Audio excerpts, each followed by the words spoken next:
All right, welcome to the 15 Minutes of Fame. Stoked to be joined by Mr. Chris Bivona. He is the founder, creator, host of all good things down at the SkiTownAllStars posted up, I believe, in East Vail, Colorado, and lives right across from one of those sick waterfalls that throws down around the month of April to May. So, Mr. Chris Bivona, I only know that much about you. Tell the world about who the hell you are. My name is Chris Bivona. I am originally from the Garden State, which is, New Jersey. Grew up ski racing there. Went to school in upstate New York, and then finally made my way to Colorado about 7 years ago. Started SkiTownAllStars kind of as a joke. About 2.5 years ago, I was repping in the industry for a bunch of brands. Out of the blue, my buddy was like, "Hey, you want to help me ski rep?" And I'm like, "What's that?" And like before I knew it, I had my own lines. I was repping some Faction outerwear, Mons Royale merino wool, and so kind of got thrown into the ski industry. Which kind of as a kid, you're like, you think of the reps as gods. So it was super cool because I've never worked in a shop. So basically, started SkiTownAllStars as a joke, and then used all my connections with all the retailers.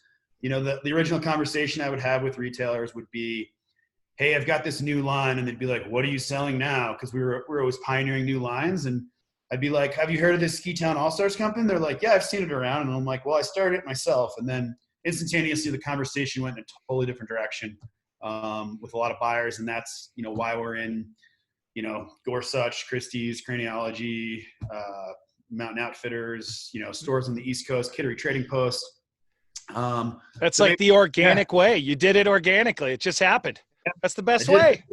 Yeah. So it was kind of cool. And obviously we've been very, social media has been huge for us. I'm an ambassador, not an athlete, which is something that I support ski for a bunch of brands that, I don't get paid. I'm not an athlete because that whole thing drives me crazy. Yeah, but I've seen you ski on your Instagram. You're kind of sick. No, I can ski, but I'm not, I'm not hucking 200-foot cliffs. No, and you're not, and that's okay. But now that we have this voice, we can put out, the different, help the different brands. I mean, obviously some of the brands don't need help, but every little bit helps. And as a result, I get, they send me whatever I want. Right. So it's and it kind of leveraged it with with the SkiTownAllStars. I'm real, I'm authentic. I'm not, I'm from New Jersey, which isn't that cool, but I can ski. So, it kind of balances out, huh? Yeah. I think what's awesome is how your company has grown organically. You're current all the time, like your funny little hat with the got toilet paper the other day. I mean, how many thousands of those have you not already sold, right? Like those things have got to be flying because people are like, hey man, there's got to be a comedy in life still, even though it's a bit serious. And, that's, I guess the big question here is, how with coronavirus, how has that affected your company? Are you excelling, or are you at the stat quo from nothing ever happened, or is it close the doors, we'll see you in a month? Yeah, so it's been tough. I have, there's 2 full-time guys. I've kept my guy, Chris. We call him the CSO, the Chief Snowboarding Officer. He's still working every day. I had to lay off all my part-time guys. Excuse me. So that was a super bummer, but also, they all had symptoms early on. So we were like, go home, don't come back, which is unfortunate. Mm-hmm. And then in terms of the business, we're just trying to keep the lights on right now. 75% of our business is custom and wholesale. So 25% is the direct to consumer, which is pretty much all we're doing right now. So it's definitely been huge downturn, but we're just trying to keep the lights on. And like you said, with these, we're able to design, create, put on the website a hat in 20 minutes. Mm-hmm. So I think that's what's huge for us, is that we can always be playing off these current events, like make Corona beer again, some of the stupid all ones, the fun, right? All the sadness and got TP. And I think that's the cool thing. And now the big thing we're trying to do is we're trying to still make hats for people that can then sell the hats on behalf of their organization and then donate the proceeds. So I've got a local buddy who started this company for good, and every hat that sells, we're donating hand sanitizer to the local food pantry. Cool. And then Megan from PC Bladies, Park City Bladies, we're about to launch some stuff on Monday, and it's going to go to, I forget what they call it, something, the Peace House, I think, in Park City. So same thing. We're just trying to, and we're doing these hats for cheap. We're just trying to keep the lights on, trying to raise money for different things. And I think that's all we can do right now. Shutting down the doors, isn't an option. It's a small company where we're self-funded. I have no investors. I've got no trust fund in the back pocket like a lot of these companies, which I shouldn't say, but it's true. Sure. So we're kind of doing everything we can to just keep the lights on, and blasting newsletters, trying to stay current with these events, with these the posts and stuff that have to do with or without Corona. And it is what it is, and you're working hard to make it happen. So that's a part that, I guess, in one light, you get to wake up. It's still something you enjoy. It's still something, right? It's something to wake up to, right? You're not being dragged into work. You're like, all right, we're going to figure out how to make this work. Yeah, but I want to fast forward on that one right there, if I might, because prior to this conversation, as we recorded, you hit on something that, with the amount of time we have to talk about it, I wanted to start that conversation now. Is you're obviously integrated. You've been a rep. You know everybody. You walk to the bar, you know somebody. You walk in that store, you know somebody. You are going from East Vail to West Vail, from East Denver to Grand Junction, from New Jersey to California. You're touching a lot of lives. And literally, I use the word touching because right now, somewhere along the line, you believe you actually contracted the coronavirus as it is right now, and you have lived through the symptoms the past week. And what I want to ask is, how is that treating you? How, we spoke a little bit about it. It seems like you got sick. You could have had it. You could have not had it. It could have been another version. It could have been that version, whatever, it happened. And how does that relate to your personal views about how things are happening around you, because it hit your front doorstep? Yeah, I mean, I've been 2-3 weeks now. I've taken this very seriously. I haven't skied. I've avoided the Vail Village. I've been very vocal on SkiTown about it, about people staying home, about people, not going out in these big groups and posting about it. I had all the symptoms. My neighbor's an ER doctor, and I texted him, this is what I got. And he goes, safe to say you have it. He's like, we can't test you, but you just have to assume you have it. So, so I've had to avoid going to the office for a while now. So it's been tough, but like I said, I've had people hit us up on social media in Italy, and they're like, how are you guys not taking this more seriously? And this was 2.5 weeks ago.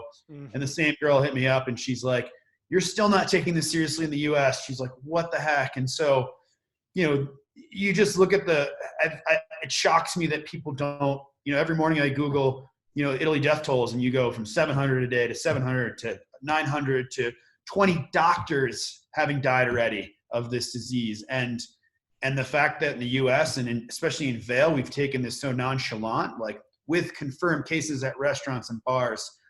And, and it's crazy because I have taken this so seriously, and you just don't know who has it, who doesn't have it, whether they're symptomatic, and it's pretty positive I had it. And, and a lot of people are going to get it. And I've had a lot of buddies that are confirmed. I've had buddies that are unconfirmed, but are like, I got it. So it's really been something that I've been very vocal about. And like I said, I didn't think I was going to get it because I've been so careful. And sure enough, I'm pretty sure I had it. So, so it's been, Vail's been the epicenter. I mean, it was. Well, how old are you? Do I have to say? You're in your 30s. I'm 39. Okay, cool. And so with that being said, I mean, you're kind of like in a variety of human beings. You're a 39-year-old male who skis, who typically is healthy. Like you don't have, pre-existing problems, things like this. So ultimately you feel like you could self-diagnose yourself and say, you know what, hey, I got this, man. Kind of topically, what was it? A dry mouth? What did you have? Fevers? What happened? Just kind of 2 nights of night sweats. I had the, sore throat in the morning with the cough. Mine was a wet, productive cough, not this dry cough, but that's also what the ER doctor that lives down the street said. He's like, I'm seeing a wet, productive cough, not a dry cough. Is that like hacking up loogies, essentially? Yeah. Okay. Got it. So that's the scientific term for right. Wet, productive cough. Right. I had the taste and smell thing. One night, all that information about the taste and the smell thing. So I like ran to my fridge and I was like, garlic salsa, dill pickles, onion. And I was like, shit, I can't smell any of this stuff. Right. So that was something. I'd never had an actual fever. Like I had a thermometer. I would test myself every couple hours. But I definitely was warm in my ears, had aches one day. But it I think I'm 5 days symptom free.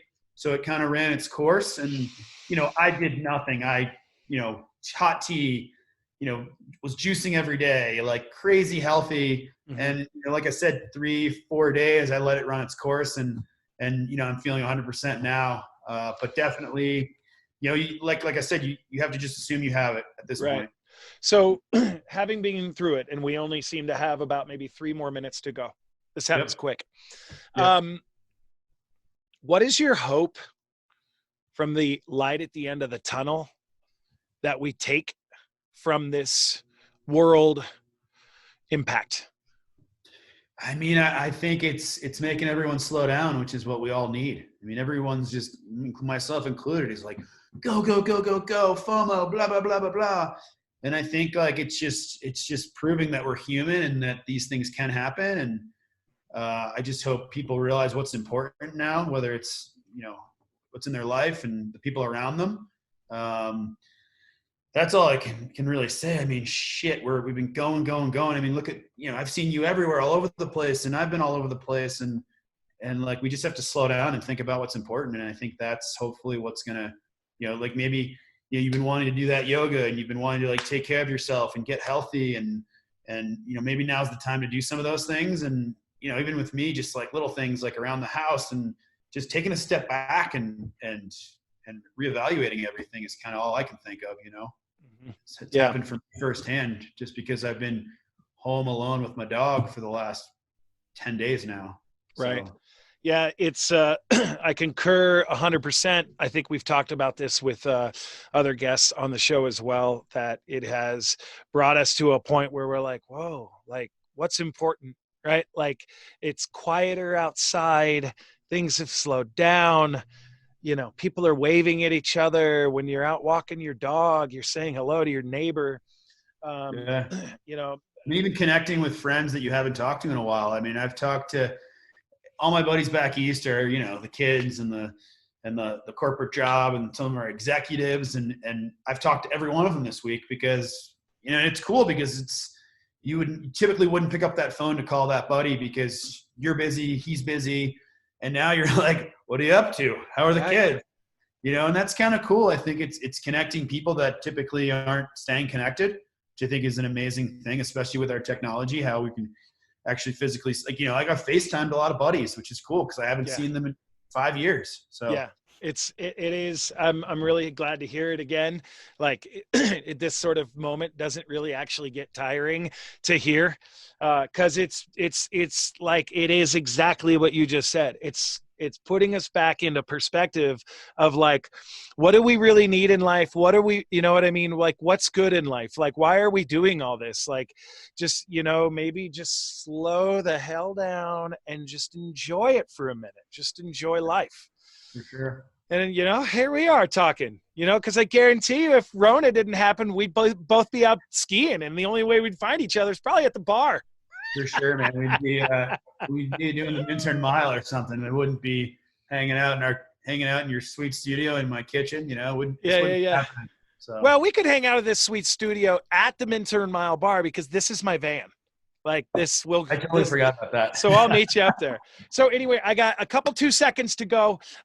State your name. Where are we going to find you? Give me all the information about SkiTown All-Stars, and we are going to wrap this sucker up. Yep. So Chris Bivona, you can find me at CJBevo or at SkiTown All-Stars. No hyphen. Website simple. SkiTownAllStars.com. You can Google it. I don't know when this is coming out, but we got a bunch of specials going on pretty much till this thing's over because we need to produce some business to keep the lights on. So check out the website, and yeah, that's it. Thank you, Chris. Dude, awesome to have you on the show. And I know we'll talk more, and I know we're going to catch a line at some point, some season. Yeah, man. Cheers, man. All right, brother.